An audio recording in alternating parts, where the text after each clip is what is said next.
Hola niños, buenos días, ¿cómo están? Les habla la tía Javiera del programa de integración escolar y el día de hoy les vengo a presentar qué es lo que vamos a realizar el día de hoy, lunes 16 de noviembre en la asignatura de lenguaje.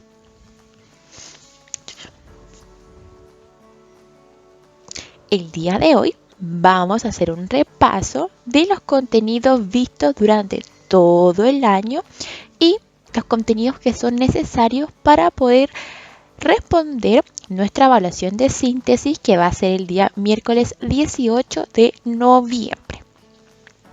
Vamos a hacer un repaso de todo lo que vimos durante el año.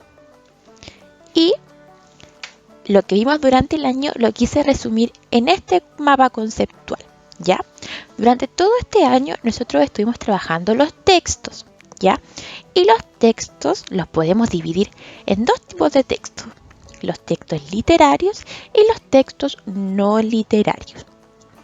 Quizás estas palabras no les suenan todavía mucho, pero cuando vayamos viendo los tipos de texto que tiene cada texto nos vamos a ir acordando. Dentro de los textos literarios tenemos el cuento, la fábula, la leyenda, el mito y el poema. Y todos estos textos nosotros los estuvimos trabajando durante el transcurso del año, ¿ya?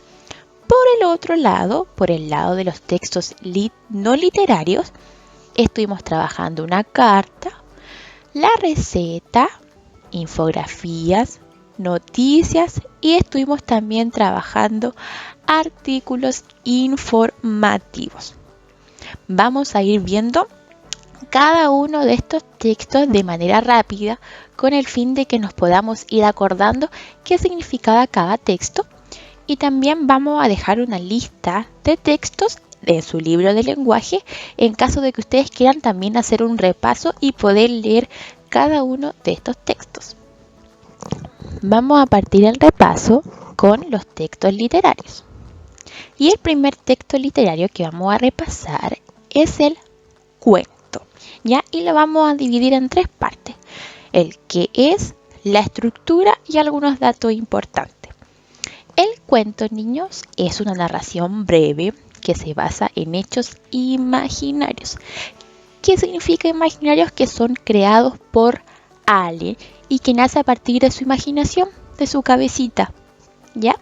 En el cuento intervienen personajes que realizan acciones en un tiempo y en un lugar determinado.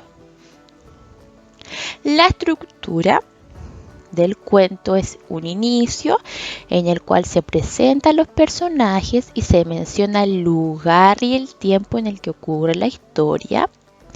También tiene un desarrollo y que en esta parte se menciona el conflicto que van a tener los personajes, y también el cuento presenta un final, ¿ya? Y en este final se explica cómo se soluciona el conflicto y también se menciona cómo va a terminar el cuento. Y también tenemos algunos datos importantes. Los personajes son quienes realizan las historias y estos pueden ser animales, personas, objetos, entre otros. Tenemos también el tiempo, y que el tiempo es la duración que ocurre en la historia, y también el tiempo, ¿ya? Pueden ser horas, días, años, etcétera. O también el tiempo puede ser durante la mañana, durante la tarde, durante la noche, en el verano, en el invierno. Todo eso nos va a indicar el tiempo en el que transcurre la historia. Y por último tenemos el lugar. Y el lugar nos indica dónde va a ocurrir la historia que nos presentan en el cuento. Puede ser en un bosque, en un lago, en una ciudad, etcétera, ¿ya? Ustedes desde que son muy chiquititos empiezan a trabajar los cuentos. Y hay cuentos conocidos como por ejemplo La Caperucita Roja, Blancanieves, La Bella Durmiente. Entonces los cuentos, es algo que ustedes ya vienen trabajando hace tiempo. Acá les dejamos un listado de cuentos que ustedes pueden encontrar en su libro de lenguaje en caso de que ustedes quieran ir profundizando o también quieran ir leyendo cada cuento que aparece en su libro de lenguaje. Ya así que lo invitamos a leer al menos uno de estos cuentos. También estuvimos trabajando la fábula. ¿Y qué es la fábula? La fábula es una narración breve que se basa en hechos imaginarios o ficticios. Que al igual que el cuento, la fábula nace desde la imaginación de la persona que lo va a escribir. Pero la fábula tiene algo especial, porque la finalidad de la fábula siempre es dejarnos una enseñanza o una moraleja. Siempre la fábula nos va a dejar algo que tengamos que aprender y que después podamos aplicar en nuestra vida diaria. Por ejemplo, a no ser codicioso, a ayudar al resto, a no robar, etc. Siempre la fábula nos va a dejar una enseñanza. Al igual que el cuento, la fábula tiene una estructura muy similar a la del cuento. Tiene un inicio en donde se presentan los personajes, el tiempo, el lugar. Tiene un desarrollo, que en el desarrollo se menciona el conflicto que van a vivir los personajes, o sea, la pelea o también el problema. También tiene un final, ya que en el final nos indican cómo se soluciona el problema. Ya a veces en el final nos indican la moraleja o también abajito de la fábula nos indican cuál es la moraleja. Y la moraleja es una lección o enseñanza que nos deja. Y generalmente tiene una índole moral o una índole ética. Ya nos deja un valor, algo que nosotros después tengamos que aplicar. Los personajes de la fábula pueden ser animales, objetos o cosas, pero tienen algo especial. ¿Ya? Cada uno de estos personajes van a presentar características humanas. Por ejemplo, cantar, reír, bailar, etc. Puede que al leer una fábula nos aparezcan, por ejemplo, que el león está cantando o que el mono va a la escuela. Pero nosotros sabemos que en la vida real eso no pasa así, porque el mono no va a la escuela y el león tampoco canta. Eso solo lo hacen los humanos. Pero en la fábula esas cosas sí van a aparecer. ¿Ya? Entonces es importante que recuerden que las fábulas, los personajes presentan características propias de los humanos. ¿Ya? El tiempo sigue siendo lo mismo que el cuento, es la duración y el tiempo donde ocurre la historia. Y el lugar se refiere al lugar físico en donde va a ocurrir la historia. Puede ser un bosque, una ciudad, un lago, etc. Al igual que el cuento, acá les dejamos el listado de fábulas que pueden encontrar en su libro de lenguaje para que también los puedan ir leyendo. También dentro de los textos literarios tenemos la leyenda. ¿Y qué es la leyenda? La leyenda es una narración de hechos naturales o sobrenaturales que se transmite de generación en generación en forma oral o en forma escrita. Recuerden que nosotros estuvimos hablando que la leyenda se podía transmitir de generación en generación, es decir, del abuelito al papá, del papá al hijo, del hijo al hermano, del hermano al sobrino, y que esa iba perdurando en el tiempo. El propósito de la leyenda siempre va a ser explicar los hechos o tradiciones o costumbres de un pueblo o de una ciudad. Recuerden que dijimos que había leyendas que solamente pertenecían a una ciudad o a un pueblo. Por ejemplo, había leyendas que solamente ocurrían en el sur de Chile y también había leyendas que solamente ocurrían en el norte de Chile. Entonces van a ir leyendas en cada ciudad. La estructura sigue siendo la misma que el cuento y la fábula. Presentan un inicio, un desarrollo y un final. Y los personajes y el tiempo y el lugar siguen siendo los mismos, ¿ya? Los personajes pueden ser animales o personas.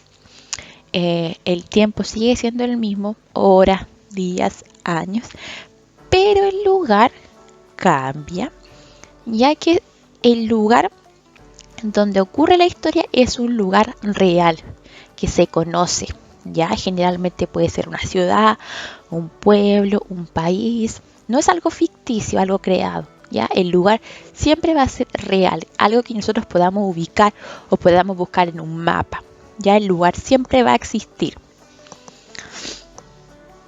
Acá también dejamos el listado de leyendas que ustedes pueden encontrar en su libro de lenguaje en caso de que ustedes quieran ir leyendo alguna leyenda y ir profundizando en esta.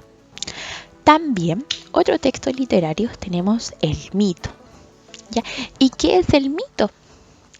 El mito, que generalmente se confunde con la leyenda, el mito, niños, es una narración de hechos naturales o sobrenaturales que explican o relatan el origen o la creación del universo. ¿Ya? El mito siempre nos va a explicar el origen o la creación del universo, es decir, cómo se creó. La estructura del mito sigue siendo la misma que los textos que estuvimos viendo anteriormente.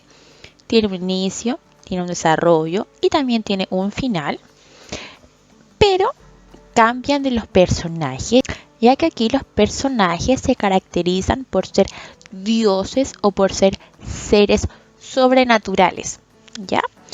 Como lo vimos en los textos anteriores, los personajes pueden ser personas, animales, objetos, pero en el mito no ocurre eso, ya que la gran mayoría de los personajes son dioses o son seres sobrenaturales.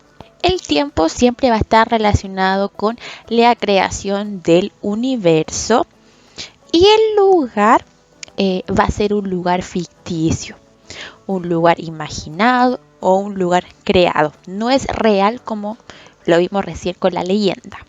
El último texto literario que nos queda por revisar es el poema.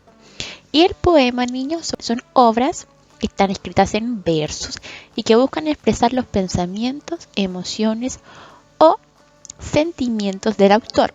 ¿Ya? Es importante indicar que el poema está compuesto por rimas. Como vimos anteriormente, el resto de textos seguía la misma estructura. En el caso del poema no lo hace. Ya vamos a ir trabajando acá la estructura de los poemas. Y el poema tiene 4 partes. Tiene un título. Y el título indica la idea general de lo que va a hablar el poema. Recuerden, es una idea general. Luego está el autor. Y el autor es quien escribe y crea el poema. En ocasiones el autor se desconoce y cuando eso pasa, en el poema se coloca que es anónimo, ya porque no se sabe quién lo escribió. Como dijimos recién, el poema está compuesto por versos y los versos, niños, son unidades que componen un poema y cada una de las cuales ocupa una línea. Ya recuerden que el verso es solamente una línea. Por ejemplo, acá tendríamos 4 versos porque tenemos 4 líneas, ¿ya? Y por último tenemos la estrofa y que la estrofa es el conjunto de versos. Ya cuando vemos que hay varios versos que están como juntitos le llamamos estrofa, ¿ya? Como acá. Por ejemplo, acá en este poema tendríamos 2 estrofas. Teníamos una y tendríamos 2. A veces nos confundimos entre versos y estrofa, pero es importante saber y recordar que los versos es una línea, ya son líneas, y la estrofa es el conjunto de versos. Acá les dejamos el listado de poemas que ustedes pueden encontrar en su libro de lenguaje en caso de que ustedes quieran profundizar en los poemas. De los textos no literarios, el primero que vamos a repasar es la carta, ¿ya? La carta es un medio de comunicación escrito que un emisor, o sea, un remitente, le envía a un receptor, es decir, a un destinatario, ¿ya? La carta puede ser un texto distinto para cada ocasión, ya que va a depender del estilo. Si tiene un estilo formal o un estilo informal. Recuerden que estuvimos hablando de los estilos y decíamos que una carta formal se la enviábamos a un director, ¿cierto? A una profesora, y quizás cuando queríamos solicitarle algo a una empresa, etcétera. Y que una carta informal a veces se la podíamos mandar a un amigo, a una mamita, a un papá. Una carta que no requería tanta formalidad. La estructura de una carta ya también la habíamos trabajado. Y dijimos que la estructura de una carta estaba compuesta por la fecha, por el saludo, por el cuerpo, la despedida y la firma, ¿ya? Dijimos que en la fecha se indicaba el lugar y la fecha en la que fue escrita, ¿ya? Por ejemplo, si fue escrita en Antofagasta, en Valparaíso, en Perú, en Bolivia, se indica la fecha y el lugar en donde fue escrita. Luego la carta viene acompañada por un saludo. Y en el saludo se indica para quién va dirigida la carta. Ya siempre va a ir el nombre de la persona. También tiene un cuerpo. En el cuerpo se indica todo lo que se quiere expresar en la carta. Todo lo que se quiere decir va en el cuerpo. Luego va la despedida, ¿ya? Y la despedida generalmente es una frase corta, como por ejemplo: te mando un abrazo, con cariño, espero que estés bien, etc. Generalmente es una frase ya para ir despidiendo y ya ir finalizando la carta. Y por último va la firma, ¿ya? Y en la firma se indica quién escribe la carta. Va el nombre de la persona. Aquí le podemos dejar el listado de páginas que pueden encontrar en su libro de lenguaje para poder leer cartas. El siguiente texto literario que tenemos es la receta. Y la receta, niños, es un texto que mediante instrucciones nos permite realizar alguna preparación de comida, ¿ya? Las recetas siempre nos van a indicar cómo poder preparar una comida, ¿ya? Y la estructura de la receta es la siguiente. Tiene un título en el cual se indica qué es lo que se va a preparar. Tiene los ingredientes en el cual se indican todos los materiales o los ingredientes que se necesitan para preparar la receta, y también tienen la preparación o la elaboración en el cual se indican los pasos detalladamente que se deben seguir para poder realizar la receta, ¿ya? Cada paso va enumerado y se debe seguir tal y como en la receta aparece. El siguiente texto no literario que vamos a recordar es la noticia. ¿Y qué es la noticia? La noticia es un texto que se quiere dar a conocer y se refiere a un hecho novedoso ocurrido dentro de una comunidad, ¿ya? Recuerden que en las noticias se puede dar a conocer un accidente que haya ocurrido, algún desastre natural, algún invento que se haya hecho en el mundo, ¿ya? La noticia siempre nos va a informar sobre las cosas que van pasando en la actualidad y que también es importante que el resto de la gente se entere. La noticia, como también lo estuvimos trabajando, tiene una estructura, ¿cierto? Y la estructura de la noticia es la siguiente. La noticia tiene un título. Y el título es un breve resumen de la noticia, ¿ya? Y lo que hace el título siempre va a ser buscar la atención del lector, ya que es lo primero que el lector lee. Sus ojos siempre van a ir al título. Y el título, ¿qué es lo que tiene que hacer? Llamar la atención del lector para que continúe leyendo la noticia. Debajito del título está la bajada de título. Y en la bajada de título se encuentra... Y en la bajada de título lo que hace es resumir lo más importante que se va a hablar en la noticia. Es un breve resumen de lo que se va a hablar en la noticia. Luego tenemos la fotografía, y la fotografía puede o no puede estar. Y la fotografía lo que hace es aportar una prueba visual de lo que se describe en la noticia para facilitar la comprensión del lector. Nosotros hemos dicho muchas veces que a veces nos cuesta comprender algunas cosas y es necesario que veamos una imagen para que podamos comprender. Entonces algunas noticias incluyen imágenes para facilitar la comprensión del lector. Y por último, la noticia tiene un cuerpo. Y en el cuerpo se entrega toda la información de los hechos. Aquí se responden todas las preguntas: qué pasó, quiénes participaron, cómo fue, cuándo fue, dónde fue, etc. El cuerpo es el fuerte de la noticia, ya que se cuenta todo que el lector tiene que enterarse.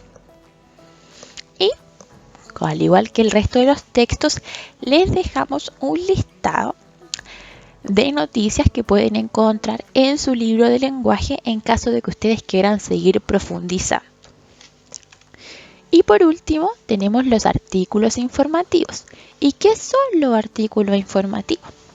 Los artículos informativos, niños, son textos que tienen como objetivo informar sobre un tema de interés público. ¿Ya? ¿Qué es lo que es el artículo? Informar sobre cualquier tema de interés. ¿Ya? El artículo tiene una introducción, tiene un desarrollo y tiene una conclusión. ¿Ya? En la introducción es el inicio del texto, donde se presenta de manera breve lo que se va a hablar en el texto. Luego lo sigue el desarrollo, y en el desarrollo se contienen todas las ideas de lo que se quiere exponer en el texto. Ya generalmente los párrafos van en orden, ya siempre va a ir de lo más relevante a lo menos relevante. Y por último tenemos la conclusión, y en la conclusión siempre se va a responder la pregunta: ¿qué aprendí? ¿Ya? O a veces también en la conclusión se puede incluir un breve resumen de todo lo que se expuso con anterioridad en el artículo. ¿Ya? Pero es importante saber que el artículo siempre va a buscar e informar sobre un tema de interés. Y acá dejamos un listado de artículos que ustedes pueden encontrar en su libro de lenguaje en caso de que ustedes quieran profundizar. Y por último, y no menos importante, vamos a realizar un pequeño resumen de los tipos de palabras que hemos estado trabajando durante este año. Vamos a trabajar los sustantivos, los adjetivos y los verbos. ¿Qué son los sustantivos? Los sustantivos, niños, son palabras que sirven para nombrar personas, animales, cosas, emociones, sentimientos, etc. Los sustantivos son todo aquello a lo que le damos un nombre. Y los sustantivos se dividen en dos: sustantivos comunes y sustantivos propios. Los sustantivos comunes son palabras que sirven para nombrar animales, cosas, profesiones, objetos, etc. Y todos los sustantivos comunes se escriben con minúscula, con la letra más chiquitita. Ejemplo: perro, gato, mochila, estuche, doctor, casa, etc. ¿Ya? Y por el otro lado tenemos los sustantivos propios. Y los sustantivos propios son palabras que sirven para nombrar personas, apellidos, ciudades, países, etc. Y todos los sustantivos comunes se escriben con mayúsculas, con la letra más grandecita. Ejemplo: Luisa, Matías, Pérez, González, Chile, Antofagasta, América, etc. También tenemos los adjetivos. Y los adjetivos, niños, son palabras que se utilizan para dar cualidades o palabras que se dan para describir al sustantivo. ¿Qué quiere decir esto? Nos van a indicar cómo es el sustantivo. Ejemplo: nos van a indicar si el sustantivo es inteligente, rápido, lento, fugaz, alto, flaco, estudioso, etc. Son muchas palabras, pero es importante recordar que los adjetivos siempre nos van a indicar cualidades, nos van a decir cómo es el sustantivo, nos están describiendo al sustantivo. ¿Ya? Y por último tenemos los verbos. Y los verbos son palabras que indican acciones que realiza el sujeto. ¿Ya? Acuérdense que los verbos pueden estar conjugados según el tiempo verbal, es decir, pasado, presente o futuro. Y tenemos algunos verbos, como por ejemplo correr. Correr es una acción, es algo que yo hago, ¿cierto? Pero correr, como dijimos recién, puede estar conjugado. Y si está conjugado, sigue siendo un verbo. Por ejemplo, el correr puede estar conjugado en corrí, corro o correré según su tiempo verbal. Ya, si yo digo corrí, me refiero a pasado. Si yo digo corro, presente. Y si digo correré, futuro. Tenemos otros verbos, por ejemplo, saltar, reír, dormir, jugar, comer, etc. ¿Ya? Al igual que los adjetivos, tenemos un montón de verbos, ¿ya? Pero es importante recordar que los verbos siempre van a ser acciones que realiza el sujeto. Y con esto, niños, ahora sí que sí, finalizamos el pequeño resumen de lo que estuvimos trabajando durante todo este año. Espero que les pueda ir bien en su evaluación de síntesis y recuerden que cualquier duda o consulta nos pueden preguntar al WhatsApp. Con esto yo me despido y nos vamos a estar viendo la próxima semana. Adiós.